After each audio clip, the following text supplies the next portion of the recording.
ನಮಸ್ಕಾರ ಸ್ನೇಹಿತರೆ. ಅಂಬಾರಿ, ಅದ್ದೂರಿ, ಮಾರ್ಟಿನ್, ಕಿಸ್ ಹೀಗೆ ಹಲವು ಸಕ್ಸಸ್ಫುಲ್ ಸಿನಿಮಾಗಳನ್ನು ನೀಡಿದಂಥ ನಿರ್ದೇಶಕರು ಎ.ಪಿ. ಅರ್ಜುನ್ ಅವರು. ಅವರು ತಮ್ಮ ಬ್ಯಾನರ್ನಲ್ಲಿ ನಿರ್ಮಾಣ ಮಾಡ್ತಾ ಇರುವ ಚಿತ್ರ ಲಕ್ಷ್ಮೀಪುತ್ರ. ಖ್ಯಾತ ಹಾಸ್ಯ ನಟ ಚಿಕ್ಕಣ್ಣನವರು ನಾಯಕರಾಗಿ ನಟಿಸ್ತಾ ಇದ್ದಾರೆ. ಅವರ ಜೊತೆ ಅಂದ್ರೆ ಎ.ಪಿ. ಅರ್ಜುನ್ ಅವರ ಜೊತೆ ನಿರ್ದೇಶನ ವಿಭಾಗದಲ್ಲಿ ಕೆಲಸ ಮಾಡಿದಂಥ ಹೊಸಬರಿಗೆ ನಿರ್ದೇಶನದ ಅವಕಾಶವನ್ನ ನೀಡಿದ್ದಾರೆ. ತಾವು ತಮ್ಮ ಬ್ಯಾನರ್ನಲ್ಲಿ ಲಕ್ಷ್ಮೀಪುತ್ರ ಚಿತ್ರವನ್ನ ನಿರ್ಮಾಣ ಮಾಡ್ತಾ ಇದ್ದಾರೆ. ಇದೊಂದು ಹಾಸ್ಯಭರಿತ ಸೆಂಟಿಮೆಂಟ್ ಇರುವಂತ ಕಥೆ ಅಂತ ಹೇಳ್ಕೊಂಡಿದ್ದಾರೆ. ಜನವರಿ 24ಕ್ಕೆ ಚಿತ್ರಕ್ಕೆ ಮುಹೂರ್ತ ಕೂಡ ಫಿಕ್ಸ್ ಮಾಡ್ಕೊಂಡಿದ್ದಾರೆ.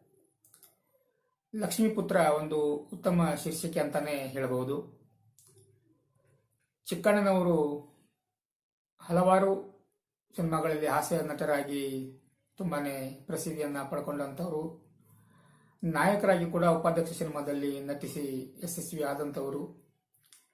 ಈಗ ಲಕ್ಷ್ಮೀಪುತ್ರ ಚಿತ್ರದಲ್ಲಿ ನಾಯಕ ನಟರಾಗಿ ನಟಿಸ್ತಾ ಇದ್ದಾರೆ. ಚಿಕ್ಕಣ್ಣನವರಿಗೆ ಶುಭವಾಗಲಿ, ನಾಯಕ ನಟರಾಗಿ ಮುಂದುವರಿಯಲಿ. ಹಾಗೇನೆ ಎ.ಪಿ. ಅರ್ಜುನ್ ಅವರ ನಿರ್ಮಾಣದ ಚಿತ್ರ ಚೆನ್ನಾಗಿ ಮೂಡಿಬರಲಿ. ಹೊಸಬರಿಗೆ ನಿರ್ದೇಶನದಲ್ಲಿ ಅವಕಾಶವನ್ನು ನೀಡ್ತಾ ಇದ್ದಾರೆ, ಅವರಿಗೂ ಕೂಡ ಶುಭವಾಗಲಿ. ಒಂದು ಉತ್ತಮ ಚಿತ್ರವಾಗಿ ಮೂಡಿಬರಲಿ.